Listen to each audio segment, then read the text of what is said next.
Hello students, आज मैं class 9th का टॉपिक टिश्यू को कंटिन्यू करने के लिए जा रहा हूँ। मैंने आपसे कहा था लास्ट क्लास में कि मस्कुलर टिश्यू तक कंप्लीट हो चुका है और अब एक ही बचा है, नर्वस टिश्यू। और तो फिर नर्वस टिश्यू की स्टडी की जाएगी, लेकिन इस टिश्यू को स्टडी करने से पहले कुछ थोड़ा आपसे डिस्कस हो जाए। इसमें आप देखेंगे कि कहीं ना कहीं हमारे इन्वायरमेंट में दो बातें होती हैं, एक तो स्टिमुलस, दूसरा रिस्पॉन्स की बात होती है। स्टिमुलस दो टाइप का होता है स्टिमुलस एंड रिस्पॉन्स। अगर स्टिमुलस की बात करूं तो ये दो फैक्टर से मुझे मिलता है, एक तो बायोटिक फैक्टर, दूसरा एबायोटिक फैक्टर। लेकिन इसको डिस्कस करने से पहले आपको ये तो पता हो कि आखिर स्टिमुलस क्या होता है। Anything that provoke U a response, कोई भी चीज़ जो आपको प्रोवोक करता है रिस्पॉन्स करने के लिए। आप क्लासरूम में बैठे हुए थे, अचानक से लाइट चली गई। लाइट जाने की वजह से आपके, क्योंकि गर्मी का मौसम था तो टेम्परेचर हाई, तो अब ये आपको रिस्पॉन्ड कर रहा है कि यहाँ से हमको उठना चाहिए, बाहर चलना चाहिए। उसी तरीके से आप एक ऐसे जगह पे बैठे हुए थे जो छाँव था, आप बैठ गए, यहाँ पे ठंडा है। लेकिन कुछ समय के बाद ऐसा हुआ, वक्त गुजरा तो सनलाइट डायरेक्ट आना स्टार्ट हुआ। अब अगर सनलाइट आ रहा है तो आपको गर्मी लग रही है, अब आप रिस्पॉन्ड करेंगे, वहाँ से आपको उठना है। कहीं ना कहीं आप चीज़ देख रहे हैं। इन जनरल अगर डेली लाइफ की अगर बात करें, आप अचानक से अगर किसी गर्म ऑब्जेक्ट्स में, जैसा कि आपकी एनसीईआरटी हर बार एग्जांपल देती है हॉट ऑब्जेक्ट को लेके, मैंने भी आपसे कह दिया कि जैसे आपने गर्म बर्तन को छुआ, टच किया, आप रिस्पॉन्ड करेंगे, अपने हाथ को हटाएंगे। अब ये रिफ्लेक्सली हटाएंगे, सोच के हटाएंगे, ये बात की बात है, ये अलग डिस्कशन है। लेकिन सवाल ये है कि अगर आपको स्टिमुलस अगर एक गर्म पानी से मिला है, अगर आपने किसी गर्म ऑब्जेक्ट को छू लिया, तो आप अपने हाथ को वहाँ से हटाएंगे। उसी तरीके से अगर आप रास्ते से जा रहे थे और सांप देख लिया, तो ऑब्वियसली आप कुछ तो रिस्पॉन्ड करेंगे उसको। और अभी अगर मैं आपको पढ़ा रहा हूँ, अभी जो चीज़ मैं क्वेश्चन कर रहा हूँ, अगर आप वाकई स्टडी कर रहे हैं तो आप कुछ ना कुछ आपके माइंड में रिस्पॉन्सेस आ रहा होगा, या कि स्टिमुलस क्या होता है, सर क्या कह रहे हैं, इसको आप कहीं ना कहीं परसीव करते हैं। दरअसल हमारी बॉडी के हर एक सेल में एबिलिटी है रिस्पॉन्ड करने की टू ए स्टिमुलस। किसी भी स्टिमुलस को रिस्पॉन्ड करने के लिए हमारे बॉडी के हर एक सेल्स में ये एबिलिटी पाया जाता है। अब सवाल ये है कि ये स्टिमुलस रिसीव कैसे होता है। रिसीव करने के लिए हमारे पास 5 सेंस ऑर्गन्स, ह्यूमन ऑर्गेनिज्म की अगर बात करें तो यहाँ पे 5 सेंस ऑर्गन की बात होती है। एक तो आपका आई है, नोज़, ईयर, टंग और फिर स्किन। ये 5 सेंस ऑर्गन से आप स्टिमुलस को रिसीव करते हैं और फिर रिस्पॉन्ड किया जाता है। कहीं ना कहीं ये रिस्पॉन्ड की अगर बात होती है, हाईली स्पेशलाइज्ड है, कहीं ना कहीं ये कंट्रोल मैनर में होता है। आप बेडरूम में बैठे हुए थे, अचानक से एक ऐसी स्मेल आ रही है जैसे कुछ जलने का स्मेल हो, आप बाहर निकलेंगे, किचन की तरफ जाएंगे। क्यों? क्योंकि ये स्मेल, ये आपके नोज़ में जो स्मेल आई है, जिससे आपने सेंसेशन लिया है, ये स्टिमुलस आपको बता रहा है कि कुछ जलने का, क्योंकि सेंट है, और जल कहाँ से सकता है, किचन से। आप इसको कंट्रोल करके आप किचन की तरफ जा रहे हैं। उसी तरीके से आप अचानक अपने रूम में बैठे हुए थे, बाहर में हल्ला होना स्टार्ट हुआ, शोरगुल हो रहा है, तो आपके कानों में ये आवाज़ आई, आपके कान ने इस स्टिमुलस को रिसीव किया। अब आप बाहर निकल के देखने जाएंगे। अब जाएंगे या नहीं जाएंगे, आपके एटीट्यूड पे डिपेंड करता है कि आप किस एटीट्यूड के। अगर हो सकता है आपने रिस्पॉन्ड किया कि आखिर क्या हुआ है, मोहल्ले में कुछ हो तो नहीं गया, तो आप हो सकता है बाहर जाएं। कहीं ना कहीं ये स्टिमुलस, ये रिस्पॉन्ड किया आपने, तो ये कोऑर्डिनेटेड मैनर में हो रहा है। दूसरा, बॉडी के हर एक सेल में प्रेजेंट है। तो इसके जो स्ट्रक्चर हैं और ये जो फंक्शंस परफॉर्म करता है, स्टिमुलस को आपने रिसीव किया, रिसीव करने के बाद ट्रांसमिट हुआ, ट्रांसमिट होने के बाद देन फिर आप इसको रिस्पॉन्ड करते हैं। तो इसमें 3 ऑर्गन, क्योंकि एक सिस्टम है और इस सिस्टम में 3 ऑर्गन इंक्लूड हैं। एक तो ब्रेन है, स्पाइनल कोड है और फिर नर्व्स है। और ये सभी ऑर्गन कहीं ना कहीं टिश्यू से बना होगा। उसी तरीके से मैं आपको ये कह दूं, ये आपका नर्वस टिश्यू है। यहाँ से बात आई है नर्वस टिश्यू कि स्टिमुलस, रिस्पॉन्ड, स्टिमुलस को रिसीव करने के लिए और फिर उसको रिस्पॉन्ड करने के लिए एक सिस्टम है particular, that is nervous system. और इस सिस्टम में आते हैं 3 organ, that is brain, spinal cord और नर्व्स।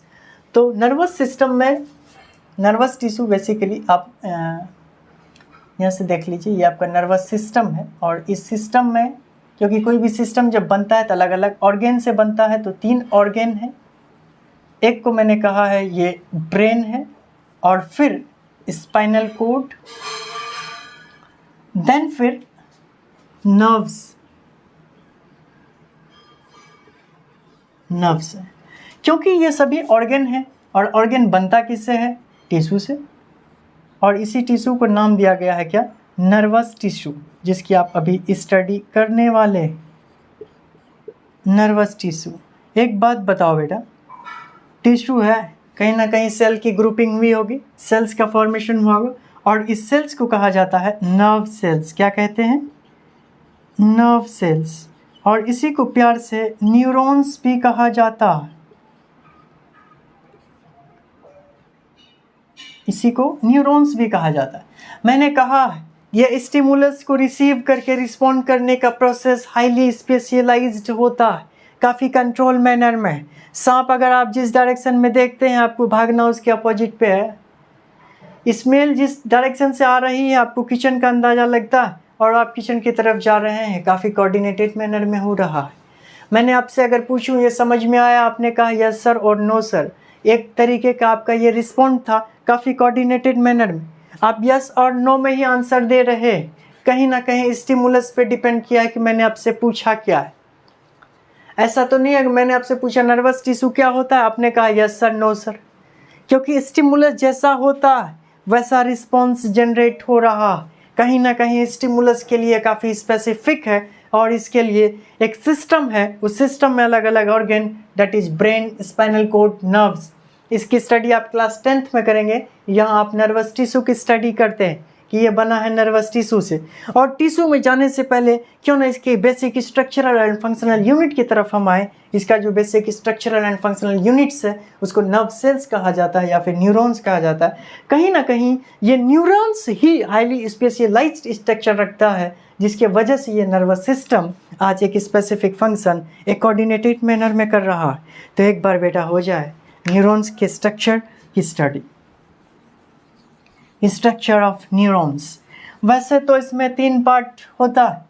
एक को सेल बॉडी, दूसरा एक्सॉन और फिर एक्सॉन टर्मिनल कहा जाता है। अब सेल बॉडी में क्या क्या है, एक्सॉन में क्या क्या पार्ट्स होते हैं उसको स्टडी करेंगे। आइए देखते हैं।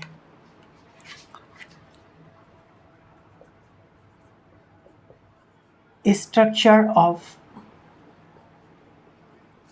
न्यूरॉन्स।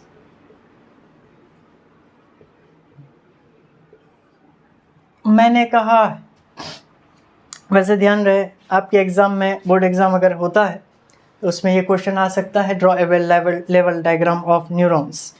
तो इसके स्ट्रक्चर में सबसे पहले तो बनाऊंगा मैं सेल बॉडी। सेल बॉडी में जाके न्यूक्लियस और साइटोप्लाज्म प्रेजेंट होता है। ये कुछ इस तरीके से सेल बॉडी है। और करीब 1 मीटर का ये लंबा लॉन्ग स्ट्रक्चर है, जहाँ से एक्सॉन टर्मिनल जनरेट होता है। ये कुछ इस तरीके से, और बेसिकली यहाँ पे केमिकल्स होता है। एक न्यूरॉन से जुड़े हुए अलग अलग। ये आपका न्यूक्लियस है। न्यूक्लियस के अंदर में यहाँ पे साइटोप्लाज्म और ग्रेन्यूल्स लाइक स्ट्रक्चर्स होते हैं, जिसको आप कह सकते हैं निजल ग्रेन्यूल्स।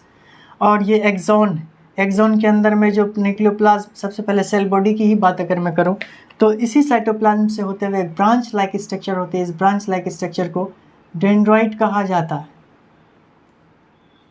ये ब्रांचेस के फॉर्म में पाया जाता है, जिसको हम बोलते हैं डेंड्राइट्स। और ये डेंड्राइट स्टिमुलस को रिसीव करता है। और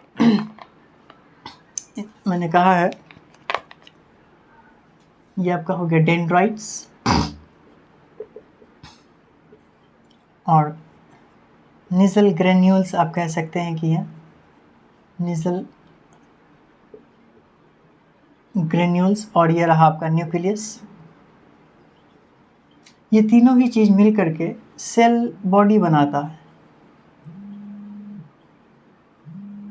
ये आपका सेल बॉडी का फॉर्मेशन हुआ। उसी तरीके से जो ये लॉन्ग स्ट्रक्चर है, लॉन्ग स्ट्रक्चर में भी जेली लाइक सब्सटेंस होगा, क्योंकि ये एक्सोन का पार्ट है तो इसको कहते हैं एक्सोप्लाज्म। क्या कहा जाएगा? एक्सोप्लाज्म। और इसी लेयर पर कहीं कहीं पे ये लेयर थिक होती है, फैट की लेयरिंग हो जाती है, जिसको कहते हैं माइलिनेटेड शीथ। क्या कहा जाएगा? क्योंकि माइलिन शीथ इसमें प्रेजेंट होता है, ये कहलाएगा माइलिन शीथ। फैट का डिपोजिशन है, कहीं कहीं पे डिपोजिशन नहीं भी होता है, उस जहाँ पे नहीं होता उसको कहा जाता है नोड ऑफ रेनवियर। इस पूरे रीजन पे इसको मैं कहता हूँ क्या, माइलिन शीथ है, और जहाँ पे नहीं हुआ वो नोड ऑफ रेनवियर है। वैसे तो क्लास 9th में इतना ही लेवल को बताया जाता है, बाकी न्यूरीलेमा भी होता है, न्यूरी, तो इन सभी स्ट्रक्चर को मैंने डिस्कस नहीं किया क्योंकि एनसीईआरटी में ये आपका है नहीं। तो इस वाले रीजन को आप देख लीजिए, इसको बोलते हैं एक्सोप्लाज्म, क्योंकि एक्सॉन का है साइटोप्लाज्म इसलिए कहा गया एक्सोप्लाज्म। और इसी की जो लेयर है इसको बोलते हैं न्यूरीलेमा।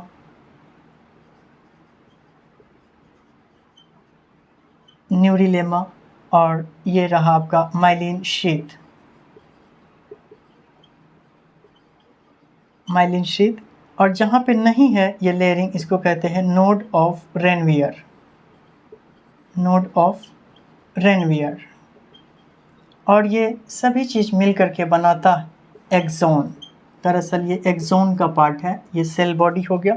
और ये जो आप टर्मिनल एंड्स देख रहे हैं इसे कहा जाता है एक्सॉन टर्मिनल्स। क्या कहेंगे बेटा? Axon terminals. ठीक है, तो बेसिकली यहाँ पे अपनी बात हुई न्यूरॉन्स को लेकर के कि न्यूरॉन्स के स्ट्रक्चर जो है वो इस तरीके से फॉर्म हुआ। ये आपका न्यूरॉन्स का स्ट्रक्चर जिसमें 3 part, that is cell body, axon and axon terminal. Cell body की बात करें तो यहाँ पे न्यूक्लियस है, निजल ग्रेन्यूल्स है, डेंड्राइट्स है। और एक्सॉन की अगर मैं बात करूँ तो एक लॉन्ग मीटर स्ट्रक्चर है, इसके अंतर्गत आता है axoplasm, neurilemma, myelin sheath and node of Ranvier, जिसको एक्सॉन कहते हैं, और ये फिर एक्सॉन टर्मिनल।